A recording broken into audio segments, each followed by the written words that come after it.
Hello, I'm Mandy Nevel and I'm the Head of Animal Health and Welfare at AHBD, which is the Agriculture and Horticultural Development Board in the UK. So I'm a veterinary surgeon by training, and we coordinate and start up projects that are going to provide farmers with solutions to their problems. So one of the problems that farmers have is in disease control. So we work on projects that are going to help farmers to improve the efficiency of their production so that the animals are healthier, they produce healthy food and healthy and safe food, and they have less environmental impact. Antibiotics and antimicrobials are an important part of that, but they're not the full solution.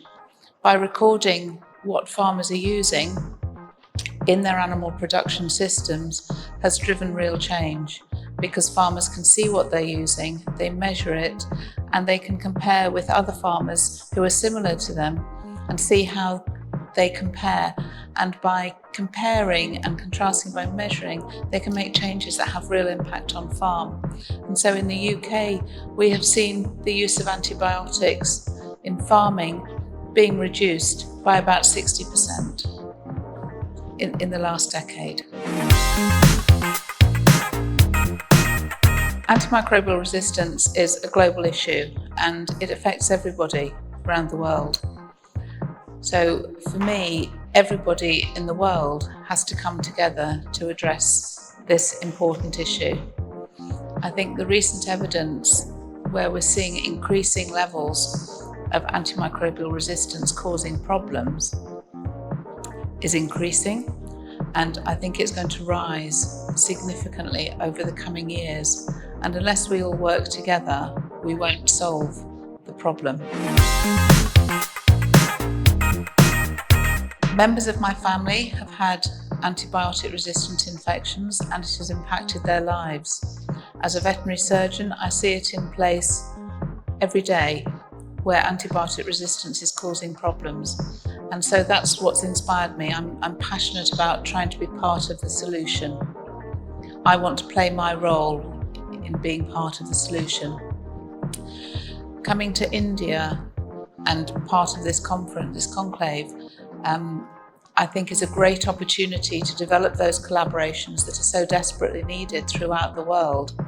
India has a particular problem with antimicrobial resistance.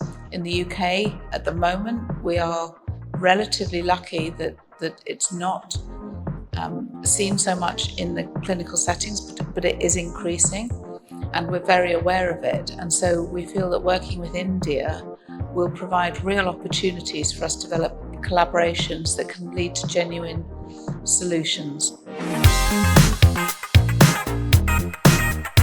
There are a number of ways that the academic institutes can contribute to AMR.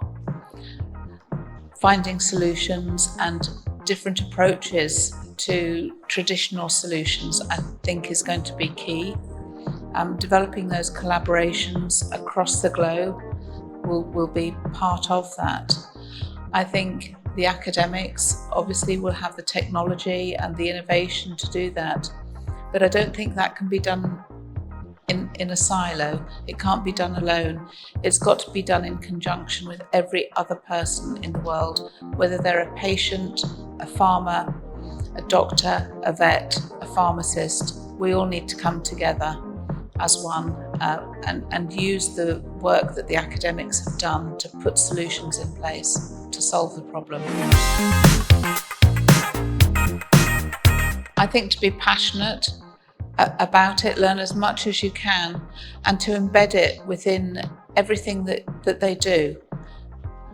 Everything has a part to play, whether they're researching in technology, in data, in epidemiology, in medicine, in molecular genetics, in social sciences. Everything has a part to play, and if we can embed that, the thought processes around AMR in everything that we do on a daily basis, and they become really passionate and champion the work that's being done.